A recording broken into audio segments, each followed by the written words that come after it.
Hi, everybody, and thanks for attending our lecture today. Before we start, we wanted to acknowledge how sorry we were to hear of the deaths of the two state employees at the Anamosa prison this year, Lorena Schulte and Robert McFarland. Our thoughts are with their families, friends, and colleagues. Our speaker today, Erica Spiller, studied English and Theater Arts at Virginia Commonwealth University and also at Simpson College, and she holds degrees in higher education and liberal arts from Purdue University Global and Des Moines Area Community College.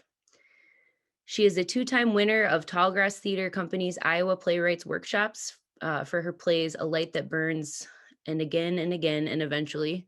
Some of her other published works include Mother Dracula and Its Adaptations, Currency of the Body and Mind, A Quest for Agency in the Memoirs of Letitia Pilkington, and Collaboration of Feminist and Postcolonial Discourses in the Plays of Afra Bain and Carol Churchill.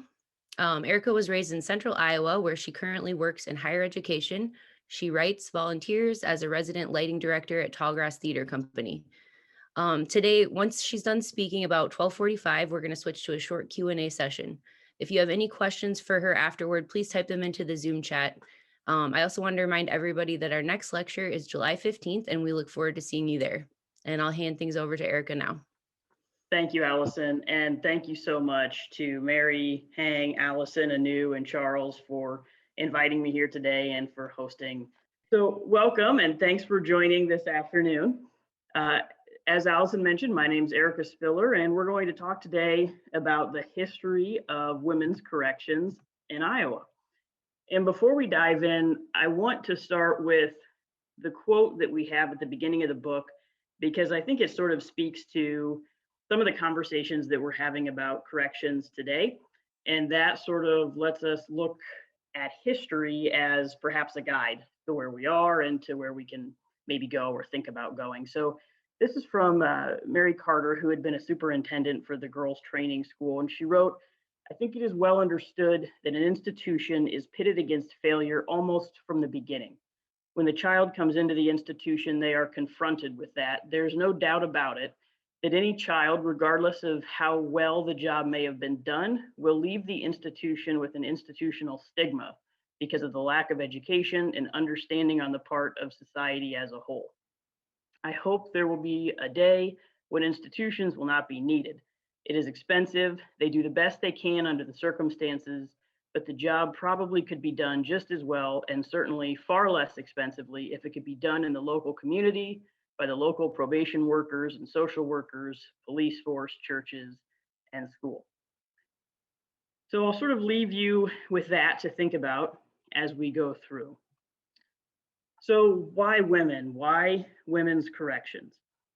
Peggy Long was a contributor on the book with me. She worked as a reentry coordinator at the Mitchellville facility, the Iowa Correctional Institution for Women.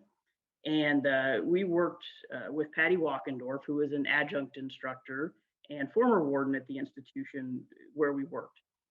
And we had asked, when plans had been put in place for the current women's institution to move to its new facility that was worked on about 2012, 2013, from where it had been since 1982.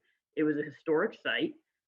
It had been the girls' school and then it was the women's prison. So we had asked some of the people that worked there, what's the plan when we move to these new buildings? Will there be any preservation? Will there be maybe one building that's kept to talk about the history of the site?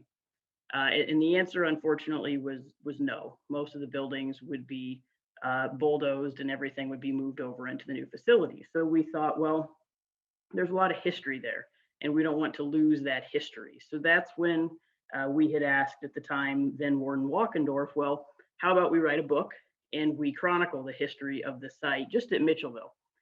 So we started to work on that. We gathered research, and what we found out really quickly was not only was there not a history of that site and the institutions that had been there, but there wasn't a comprehensive history at all of women's corrections. So when we started asking ourselves, okay, well, here's when the Mitchellville site started, well, where were the women before that? Where were the girls before that? And that's when we realized there wasn't a comprehensive history, so decided let's put together this entire comprehensive history of women's corrections throughout the state. The other reason to sort of look at this through the lens of women's corrections is that they have differing paths to incarceration. They had different accommodations, different experiences, and different treatment when they were in some of the facilities, as well as in society as well, which oftentimes influence the reasons why women may have been incarcerated in a situation where perhaps a man would have committed the same crime and would have been far less likely to be incarcerated for that same crime. So that's one reason we sort of look at this through the lens of women's incarceration. The other thing is that women were really moved as a result of what they needed for the men. So we'll see over and over as we talk about these different institutions today that rarely was it a conversation of, hey, we need this thing for women. What can we do? How can we do this? They don't have their own facility.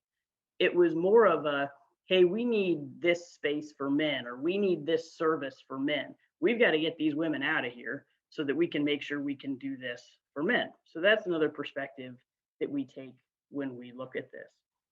And a lot of times we also just see that women were overlooked. They weren't considered, and you'll see that later in some quotes that I'll share with you. And then there's some unique considerations to think about when we talk about incarcerated women.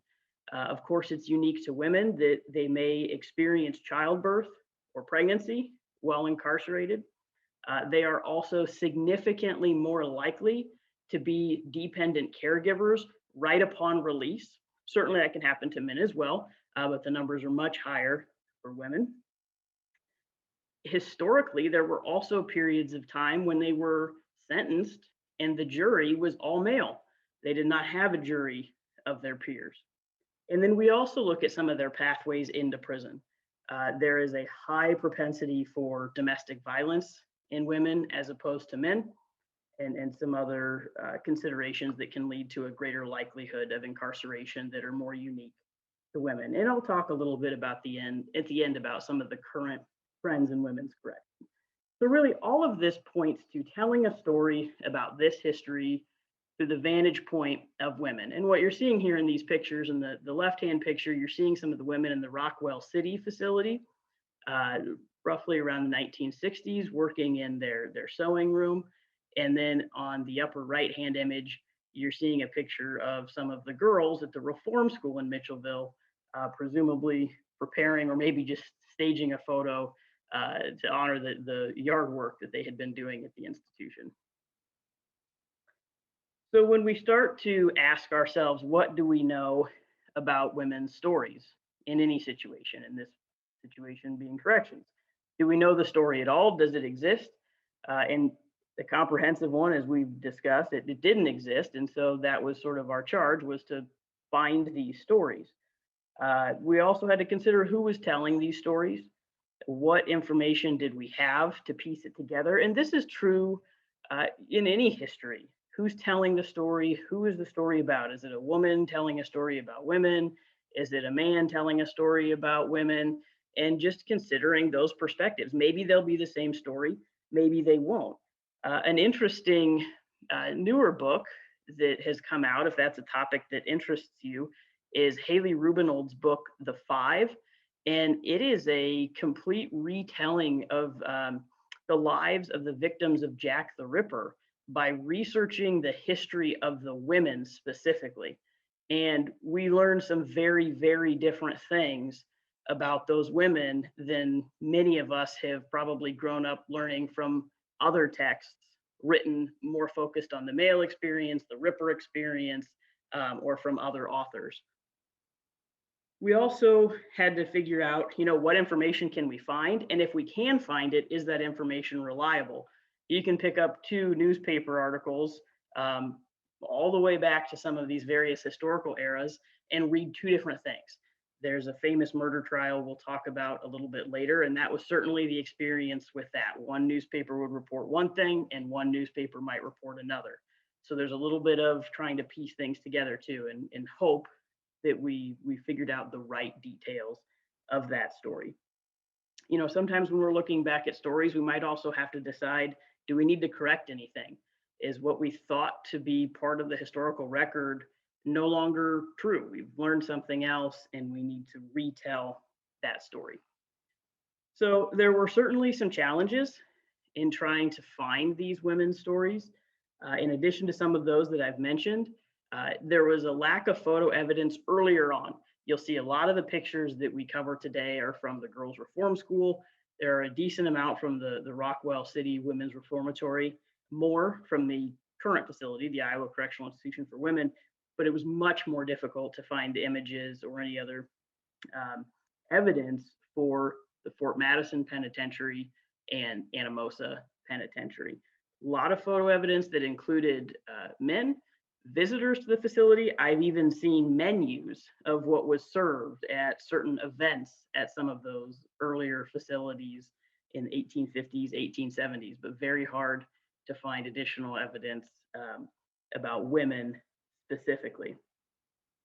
Another challenge looking at newspapers, oftentimes you would just get a first initial. Also with some of the what they called the convict consecutive register of convicts, you'd just see first initials or names that you don't want to necessarily assume was a man's name or a woman's name. So you might think, oh, I think this person is the same as this other person because it's the same last name and the first initial, but I'm not necessarily sure. And then there were a lot of reports that would go into great detail about the services, the treatment, the facilities for men. And then you might get a 1 or 2 sentence mention of, oh, and yeah, there was a woman in the facility too, but not necessarily more detail about where she was housed or what opportunities or resources were available for her. I note too, we did in the process of doing this research come across one individual who, unfortunately, we can't speak to this individual today, so we don't know, but they may have been transgender, non-binary, agender, and stories for individuals in the LGBTQ community can be even more difficult to find. The fact that we came across this one was pretty shocking to me. And so you can see here, this is that consecutive register of convicts that I mentioned. And there's an entry, the third entry down is Charles Miller. And Charles Miller was in the Fort Madison Penitentiary. I think it was around 1897, I believe, when Charles Miller was there. And he was at the facility and he became sick and had gone to the doctor at the facility. The physician wanted to examine Charles Miller and asked that Miller remove clothing. And Miller got upset, refused to remove any clothing and be examined, and ended up fainting or passing out.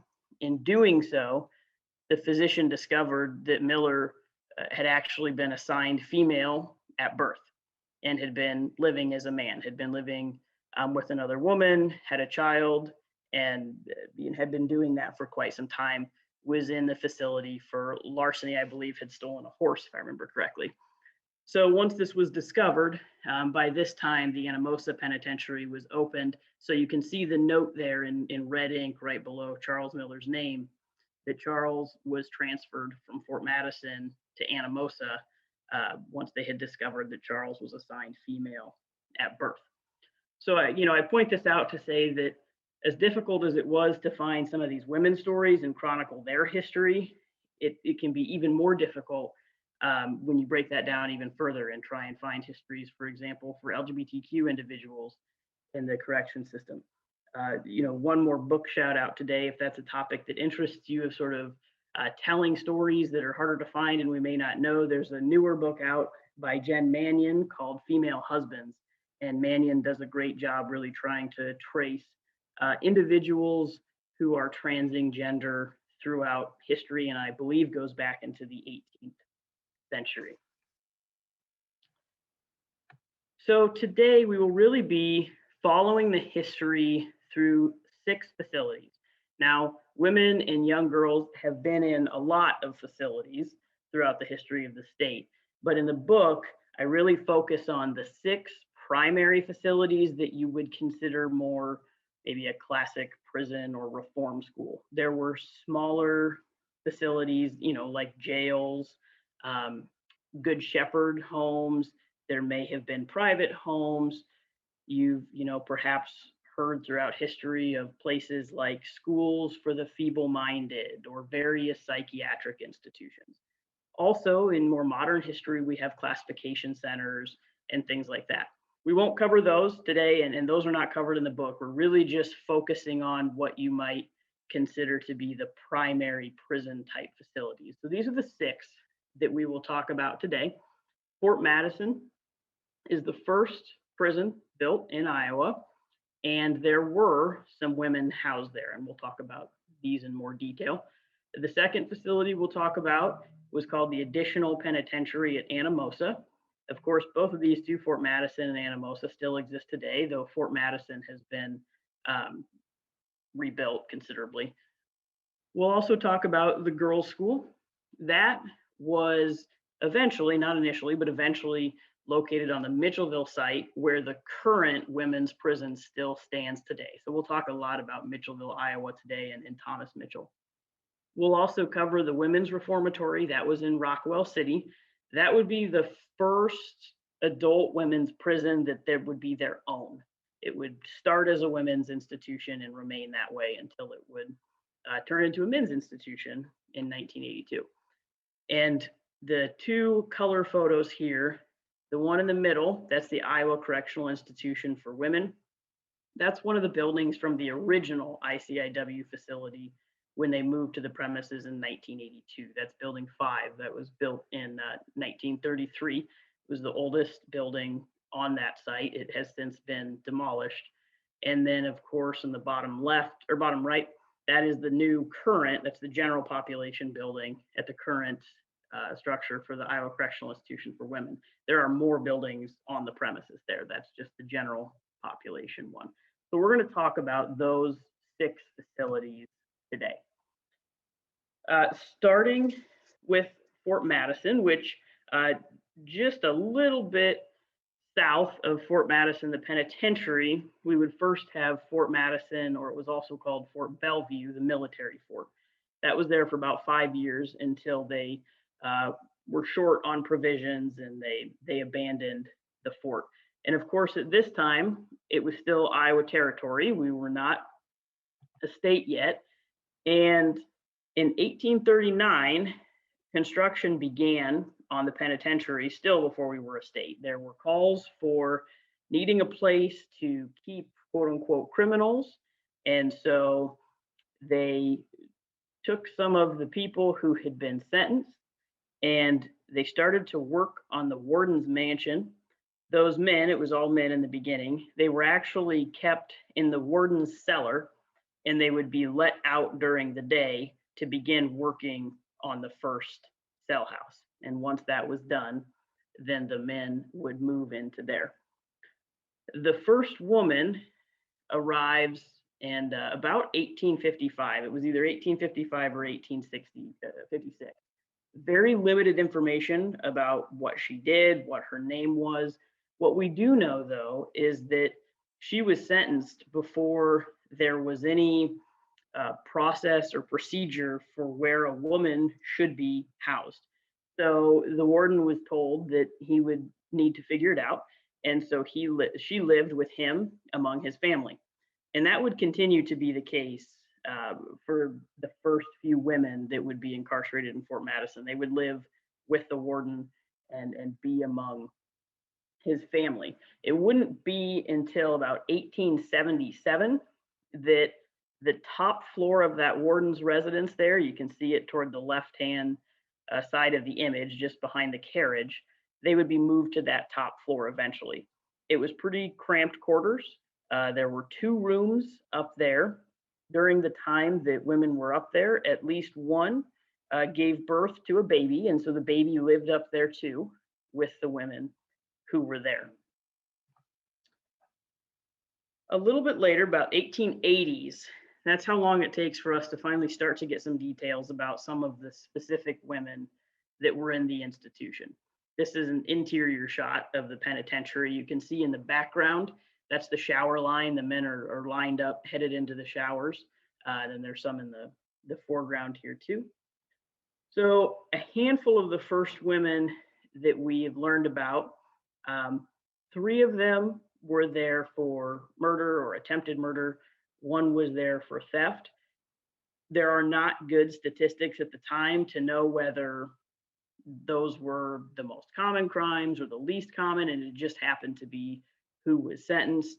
The records just were not as thorough. But those are the stories that we have. So one of them, Lena Stanton, she was sent to Fort Madison for stealing a horse and carriage. At the time, she was 17 years old and pregnant. She delivered her child at the jail, not at the penitentiary, but she was sent to the penitentiary after time in jail. She was later pardoned by the governor. And this is a trend you'll see a lot, in particular with incarcerated women, where they will be pardoned by governors in particular. The pardon was granted because a judge and the chaplain thought that she had a good home to go to, and that would be a better place for her and the child than the penitentiary. Anna Hauer was another woman who was sent to the Fort Madison Penitentiary in 1881. She was sent for attempting to poison her husband, and she was later transferred to another prison where she later escaped. Elizabeth Porter represents a story that we'll come to hear quite a bit with some of these women. She was a woman who had been subjected to frequent domestic abuse, and after a period of time, her son had had enough, and he murdered his father, Elizabeth Porter's husband. Elizabeth Porter apparently knew that her son had done this, but did not report it to authorities and tried to protect her son. They were eventually discovered, and so both Porter and her son received 21-year sentences for the murder of her husband. Anna Taylor is one of the other women that we know was sentenced. Her story is a little bit different. She actually conspired with a man who she had fallen in love with. They conspired together to murder the new man's wife. After they did that, the two married the next day, which set off alarm bells, and they were both convicted of the murder of the new husband's wife. So we have a few stories about Fort Madison, but not too many. It was pretty early history, not a lot of records about women. We do start to get just a little bit more information as we start to look for our second prison, which would be the Additional Penitentiary at Anamosa. When the state was looking for the next institution, they wanted to find a place that could be financially useful. So they selected Anamosa because, as you see here, they would be able to use what they would call convict labor to get the rock from the quarry to build the prison right there on site. And then of course they could, get the rock for other purposes as well. So you can see the men there in their striped prison uniforms working in the quarry to build the Anamosa Penitentiary. So in 1873, 20 men were transferred from Fort Madison to Anamosa to start this work.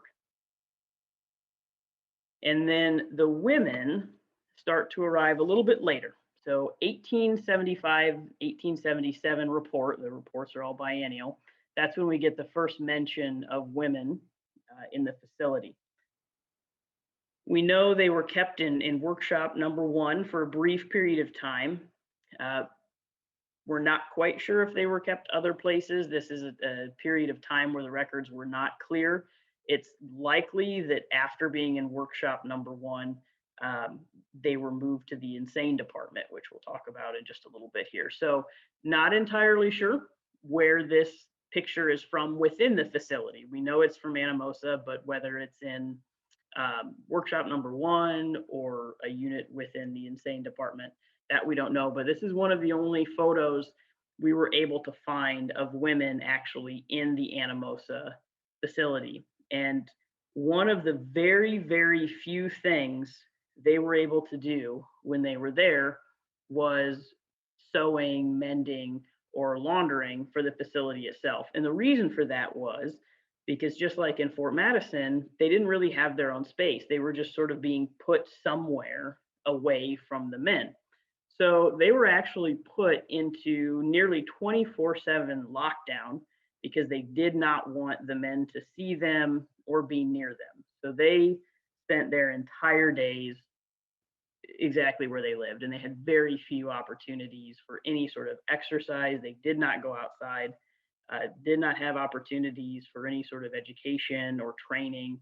They really just had some light domestic work that they could do in their cell area in the facility. So as I mentioned, they would move one time that we know of, and that's into the insane department, of course, primarily inhabited by men. This is a picture of that building. Again, we don't have any pictures of the women there. We do just see some of the men working outside and some of the staff there. And while in this building, they were still on lockdown. So they were kept in their area. They could not go outside. They could not be seen by the men.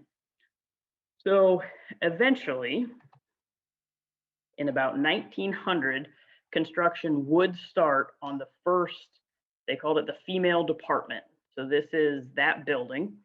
It's being erected here, and they would move into this in 1902. And this would be the first time that, even though they're still in a men's prison, this would be the first time they would really have a separate designated space that was designed for them, built for them, that they could move to. To give you an idea of the population that we're talking about 20 women on average in any given time that would be here in Anamosa. When we were in Fort Madison, it was usually single digits, maybe high single digits, but not much more than that. By 1918, though, this number would climb to about 40, where it would stay for quite a while. So that's what we're looking at there. This is another image of that consecutive register of convicts. And what we see here is finally a little bit more information about why women are being incarcerated beyond just a few anecdotes about individual women. So if you look here in about the 6th column over, you will see what they were incarcerated for. And I know that can be hard to read, so I'll read down that list there. Larceny, prostitution, forgery, prostitution, lewdness, keeping a house of ill fame, lewdness, delinquent, incorrigible, prostitution, and that last one I can't quite make out there, but I think you're getting the idea. Nearly 50% of the women who were incarcerated were there for what were called crimes against public decency. And at times it was more than 50%, especially if you look at the girls' school, and that there are actually some juveniles on this list. The two that say delinquent and incorrigible, those are juveniles. That number could be very high, and we'll talk about that in a bit for those who were incarcerated for incorrigibility. The rates for men, much, much lower, 19% compared to 15% during one time period. In fact, we saw some cases where men and women would be caught together, obviously doing the exact same thing. The women would go to prison and the men would go home. And we saw that in multiple situations. And of course, we know that to be true when we look at sort of the history of prostitution in the United States as well. So as I mentioned, you can also see toward the bottom, we have two individuals there who were in the girls' school. And if you look over in the right where there's red writing, you can see that they were transferred from Mitchellville. They had actually been in the girls' reform school. You can see their ages were 17 and 18, and there was a decision to move them into the Anamosa adult women's unit. Sometimes that would happen if they were hard to manage, or they weren't being successful, or maybe they had a longer sentence and it was time for them to move up to the women's prison. You'll also see in red writing toward the top, these are some of the women, the year here is 1918, that would be transferred from Anamosa to the new women's facility in Rockwell City. So these consecutive registers of women and men that were in these facilities are fascinating. And if you have an ancestry.com account, you can look at these and read through these for both men and women throughout a variety of institutions. They're really fascinating to look at. One case in particular received a lot of attention. It's a very intriguing case with a number of connections that happened in Iowa. And this was the trial and the incarceration of Margaret Hossack. Margaret Hossack was accused of murdering her husband in Indianola, Iowa. As we talked about earlier with another one of these women, Hossack and her children had been the victims of sustained domestic violence. In fact, on multiple occasions, Hossack had fled the family farm and had sought help with the neighbors, pleading with them to talk to her husband to do something.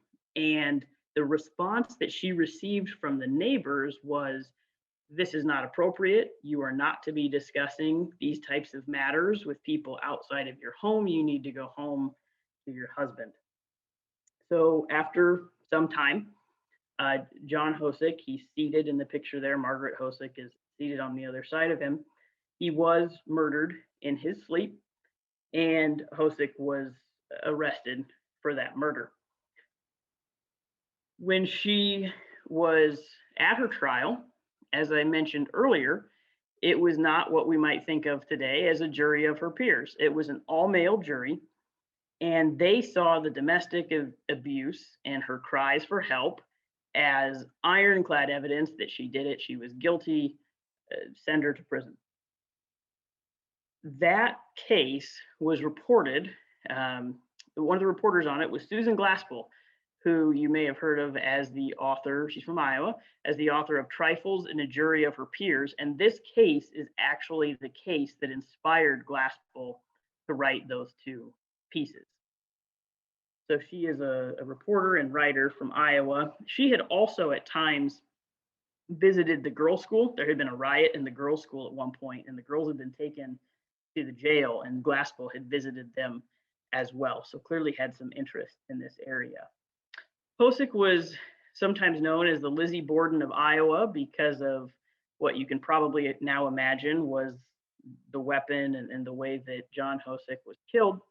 But after more investigation, it became clear, not in their time, in our time, that she probably didn't do it.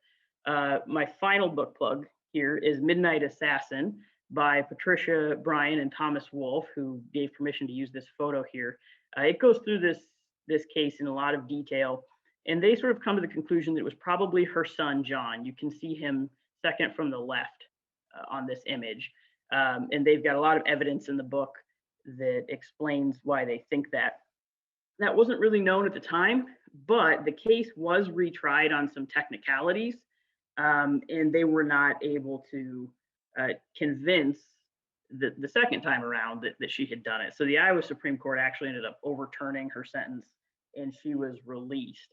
But she really wouldn't be absolved of what people really felt in her lifetime. There were, of course, many other women in the facility. Some of them we get narratives about, just like we did with some of the women in Fort Madison. The Lenahan women were a group of a mother and some daughters. So Anna Lenahan and her daughters, Maggie and Annie. Again, we're hearing a similar story after years and years of abuse. Found some notes where the daughters had plotted to remove their father from the situation. They did end up doing that. The details in the book, I won't get into them here. I'll let you decide if you want to read those. The mother and the older daughter received a life sentence. The youngest daughter, Annie, received 10 years. They were later pardoned. An interesting case that surprised me a little bit when I came across it was Lucy Foster. She had attempted to kill her husband. She was not successful. The part that caught my attention was that the husband, soon after she was incarcerated, requested parole from the governor because he needed help minding the children. And the governor granted his parole request, and Lucy Foster was released to go back and help him to care for the children. So toward the end of the women's time in Anamosa, the reform movement has made its way to Iowa. And the warden at the time, Warden McClary, was asking for women to be removed from the facility. With the reform movement, he felt that the women could not, or the men could not focus on the reform efforts that needed to take place if there were women in the facility. He also advocated that the women needed an opportunity at reform for themselves as well, and so that they should have an institution. And that's a theme you see throughout, where wardens are championing for women to be able to get their own facility, to have the same accommodations and opportunities that the men have. So in 1907, the Additional Penitentiary at Anamosa is renamed the Iowa State Reformatory. And by 1918, Warden McCleary gets his wish, and the women are granted their first full facility designed for them. And that's what you're seeing here. It's the Iowa State Women's Reformatory in Rockwell City. And you'll see more of these buildings in some pictures as we go, but you'll get sort of this, you know, a lot of gardening, raised animals, sort of cottage-like feel at that institution. But before we go into the Rockwell City Reformatory, I'm going to take us back to the girls' school a little bit, because the girls' school, that time frame starts really in that Fort Madison, Anamosa time frame. So we're going to get there, and then we'll kind of ramp back up to the women's reformatory. So this is the entrance to the girls' school when it was in Mitchellville. But in fact, prior to moving to Mitchellville, the reform school for juveniles started in Salem, Iowa. Actually, in 1868, Governor Merrill, in his inaugural address, had requested that more efforts be put in place for juvenile reform. And shortly after, the state leased what was White's Manual Labor Training School in Salem, Iowa, and they used that to start the reform school. It was primarily boys at the reform school, but the superintendent at the time wanted to accept girls. There just weren't enough accommodations for them. So for a while, he actually stopped accepting girls, and the state tried to make him, and he said, okay, fine, then I'm housing them together. And then the state sort of said, well, no, we don't really like that. So eventually they moved the boys to Eldora, and the institution in Salem becomes just the girls' reform school. When it does become just for girls, we meet Superintendent Lewelling and his wife, who would be the matron of the facility. These two individuals are, I think, some of the notable figures in the girls' reform school history. Lorenzo Lewelling would actually go on to be the governor of Nebraska or Kansas. I've forgotten all of a sudden, one of those. And his wife was a matron at the facility. This would be a common occurrence where a warden would, get the job, and then his wife would become the matron as well. In fact, at one period of history, there would be a law enacted that would change that, and the superintendent at the time would quit because his wife could no longer be the matron, setting off a chain of new superintendents coming in and out of the facility. So this is Lorenzo and Angie Lewelling. When they took over the school, they usually had about 40 girls. And like I said, they were typically there for things like incorrigibility or things that were considered crimes against public decency. There were no restraints, no fences, very few escapes. In fact, there are quite a few letters that former girls who had been there would write back to Mrs. Lewelling, and just checking in, asking how she was, asking if they could visit if they're in town, and wishing well and thanking them for the experience that they had there. Lewelling reported that his rate of reform, his success rate at the institution, was between 70 and 75%. So eventually the lease would be up on White's Manual Labor in Salem. They would spend a brief amount of time in Mount Pleasant until Thomas Mitchell Seminary becomes available in Mitchellville, Iowa. And this is the time when the girls' school will move, and it will be at Mitchellville for the rest of its time. Just over 100 years it will be on that site. So Thomas Mitchell had started his Universalist Seminary for religious instruction. It ended up not doing very well and needed to close, so the state purchased the building and the land and moved the girls there. And of course, you can see that Thomas Mitchell Seminary in the photo there. So while they were there, Lorenzo Llewellyn believed in a three-phased system of education. The first phase was common schooling, the second was mastery of domestic sciences, and the third was religious instruction. In fact, with regard to domestic sciences, his policy was if a girl could not leave the facility unless she was at the age of majority, which was 18 for a period of time, 21, she could not leave until she had obtained proficiency in every department or household work. So domestic sciences were a big focus for the institution. They would do this 5 days a week. In the morning, they would go to training, they'd come back, they'd have lunch, and in the afternoon, they'd go to school, or vice versa for the other half of the group. So just like we have some stories and statistics about the women in Fort Madison and Anamosa, we also have some about the girls who were in the reform school. So just to give you an idea of numbers, just between the periods of 1869 and 1900, 804 girls had been through the school. A lot of them had grown up in extreme poverty.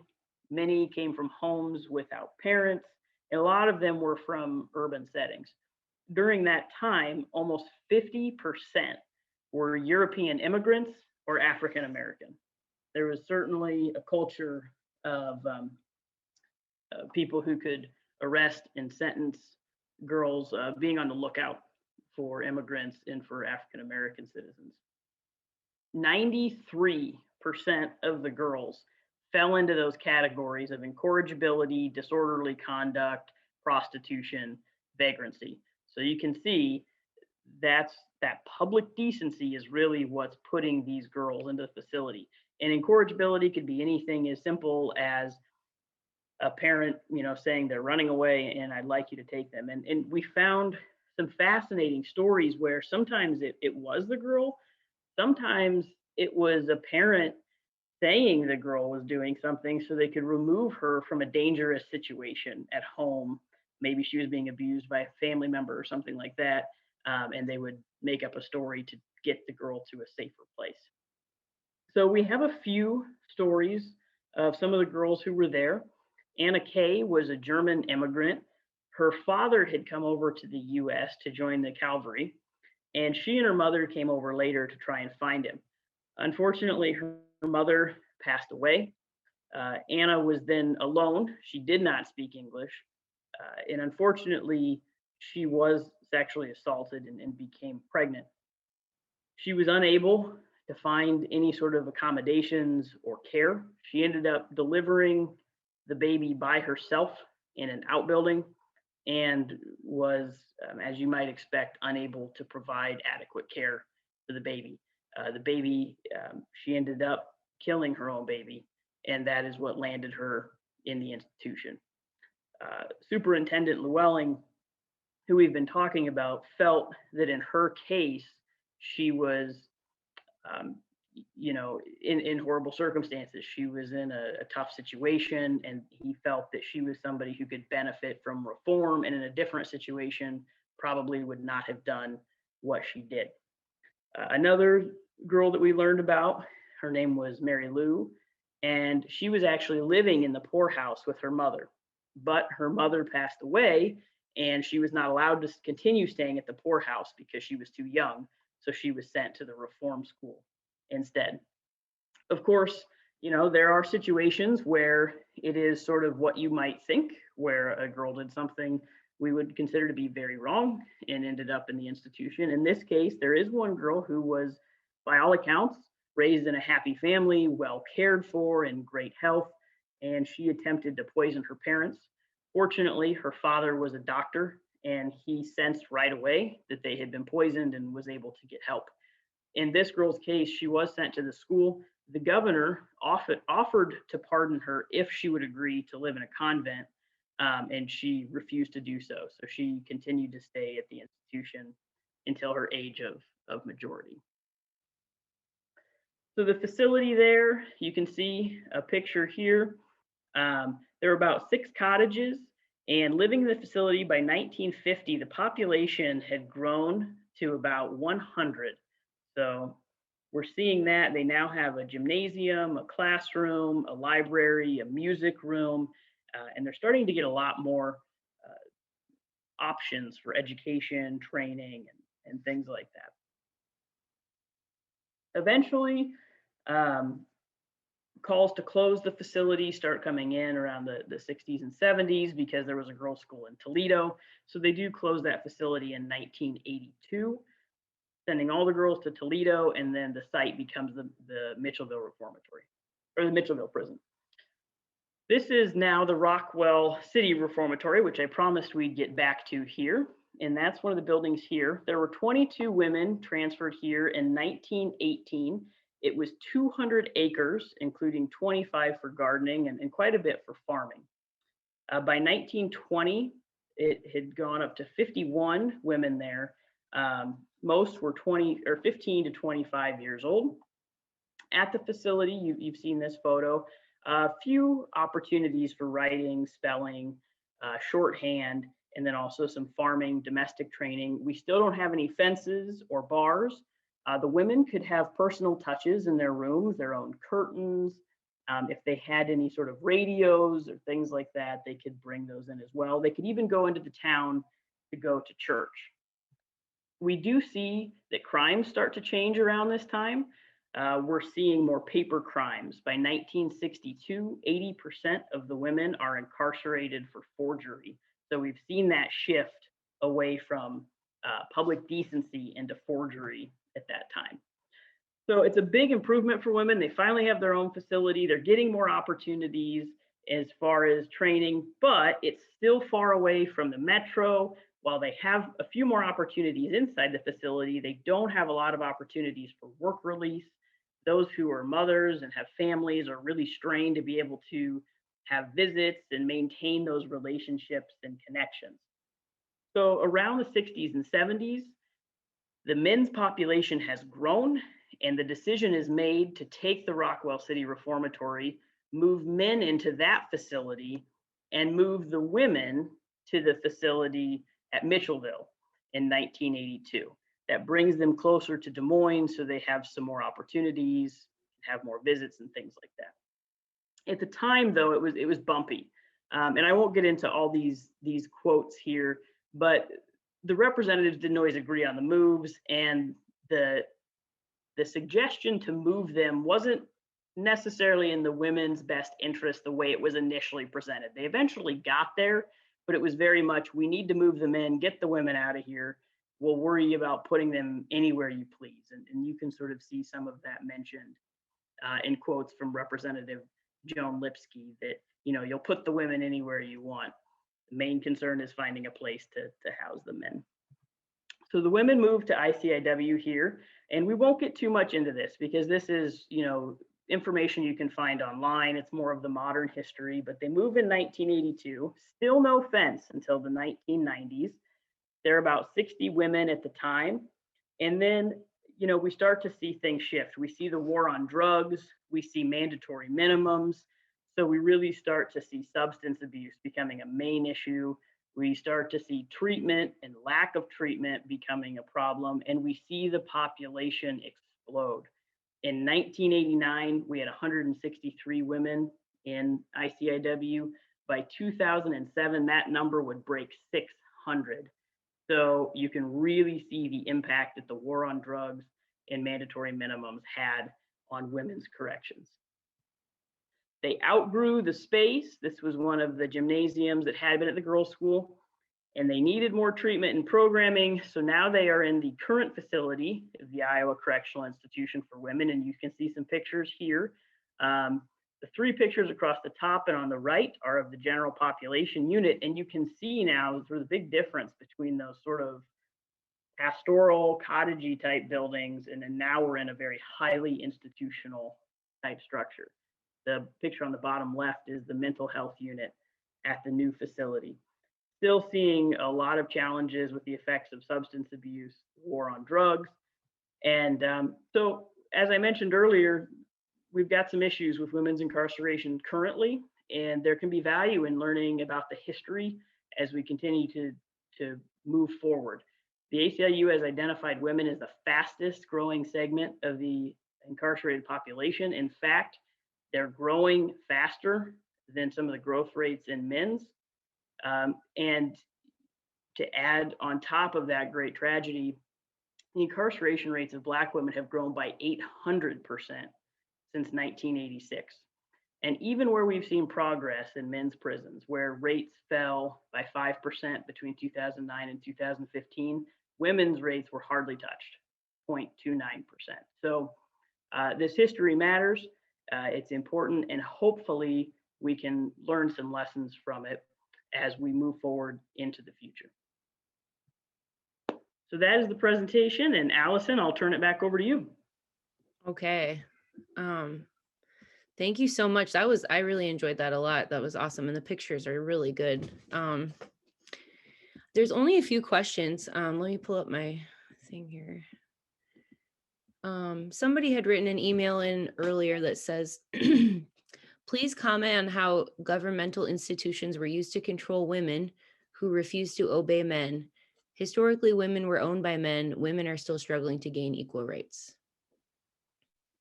Well, in Iowa, so much of it was really about what was legislated at any given time. One of the things that I didn't expect and I was surprised by was how much even going back into 1850, 1870, how much the male wardens were advocating for the women. And it wasn't just get out of this institution. This is a men's institution. There was one quote where when the warden of Anamosa was looking at the histories of women and recognizing their intelligence and that very few of them were using tobacco and alcohol, and most of them were married at that period of time. He actually wrote in one of his reports, I've deduced that women must be morally, and I can't remember what other word he used, superior to men, stronger than men. So, I think a lot of what we struggled with was maybe more outside the prison. Some of the laws, some of the cultural norms, who was maybe, like I mentioned earlier, arresting the men and the women for example, prostitution, and like I said, sending the women to prison and not the men. But again, so much of that was governed by culture and legislation, and we see that still today. And I think that's where we need to do a lot of the work, is in that system level, so that we can take it out of that sort of into that thought that individuals can really do anything one way or another. Sure. Yeah, that makes a lot of sense to me. One of the questions that I thought of myself was when you have that situation where it's a superintendent and his wife is the matron. I know maybe you don't know the answer to this, but I was wondering, do you think that the job of the matron was like a formal position, like she got paid, or do you think it was just expected as part of her husband's salary? That's a really good question. So whenever I saw salaries listed, it was only the superintendent's salary. Okay. I don't know if she was paid, but one thing that you might find interesting is that even men working at women's institutions were paid less than men working at men's institutions. So if you compare the superintendents and the wardens, Lewelling was making less than his peer was making at the boys' school in Eldora. Wow, that's fascinating. Okay, here's another one. Well, somebody was asking, you were talking about that warden that was seemed like he had the women's best interest in mind, or he was trying to, but somebody was wondering if you had any stories about any bad wardens in the history of the Iowa women's prisons, or mistreatment is what they said. Yeah, so there's an article called Savage Girls. I don't like the title. I think it's in one of the copies of, it might be in the Annals of Iowa. I'd have to look. If you type in Google Savage Girls in Mitchellville, you'll come across it and you can read it online. There was a warden that was accused. I did not come across any proof. Very well could have happened. Maybe didn't. I don't know. Was accused of abusing some of the girls, and not necessarily him, but maybe more of the staff. I'm sure it happened. There's so many cases throughout history. We're talking about so many years. Sure. I'm sure it happened. Right. But is there any one glaring case where we know for sure somebody did something very, very bad? There's not. Okay. I have heard about some issues with Indiana women's corrections. And there are some articles about that, and I think there's somebody doing some work on the history of that.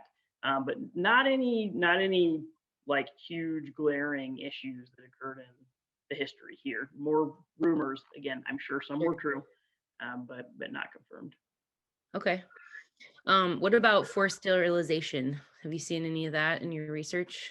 Not in Iowa. Okay. Certainly know that occurred. Certainly have heard about that and have done some co-presentations with some of my criminal justice colleagues on that. Did not come across any of that in Iowa history. Okay. Somebody was asking about, we were talking in the beginning about separating women from their babies. Um, they say evidence suggests that babies weren't separated from women initially. Would you say that that's correct? It went back and forth. It kind of Okay. depended. In the earlier years, they tended to stay with them. Like in Fort Madison, the baby stayed with the women. Right. In Rockwell City, it went back and forth a couple times. There was actually one time where I think it was Superintendent Tallboy. She came to the institution. They had been allowed to keep their babies. She changed it so they couldn't keep their babies, and then she adopted a baby of her own that she kept on the premises. So I thought that was sort of an interesting series of events there. And I did just hear, I believe last week, that Minnesota passed a law that babies stay with their women now, or with their mothers. Okay. I think that's what the person was referring to actually, because they said they were from Minnesota. Mhm. Um, Okay, I think that's all. I wanted to mention that there's a book by Sharon Wood called Freedom of the Streets about the treatment of delinquent girls. So Mary wanted me to mention that.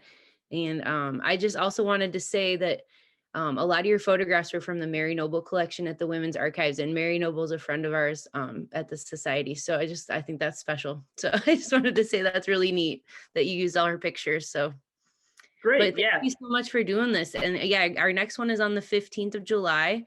Um, if anybody has more questions for Erica, there's a contact for her on her website, which is ericaspiller.org. I think that's it, right? Yeah, and just as you can see there, I am donating 100% Oh of yeah. the profits for the DMAC Women's Corrections Education Fund. There's more information about that as well as links to donate on that website as well. And All thank right. you Well, all so thank you. much. That's so awesome that you're doing that. So that we'd really appreciate if people buy this book and help fund that. So that's great. All right. Well, thank you, everybody.